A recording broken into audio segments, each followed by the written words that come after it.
एक ख़ास कल्चर है वहाँ पे देखें तो आपको फैमिली जो गैदरिंग्स होती हैं, मेहंदी का होता है, शादी ब्याह के मौके होते हैं, वहाँ पे लड़कियाँ डांस कर रही होती हैं और गाने गा रही होती हैं, सब कुछ कर रही होती हैं। लेकिन उन्हीं को जब आप कहें ना कि सिर्फ़ अपने शौहर के लिए अगर उसको कहो कि ये काम करो तो वो नहीं करेगी।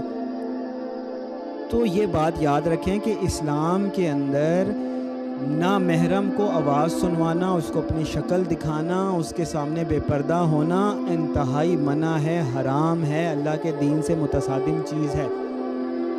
लेकिन वही काम शौहर के लिए करना बाइसे सवाब है। अब आप ये तो नहीं कह सकते ना कि औरत का पर्दा है तो वो शौहर से भी पर्दा है। औरत का हर एक से पर्दा है, शौहर से पर्दा नहीं है। और औरत ने नामहरम के लिए बिल्कुल तैयार नहीं होना, उसके सामने खूबसूरती ज़ाहिर नहीं करनी, लेकिन वही सारे काम शौहर के सामने करने हैं।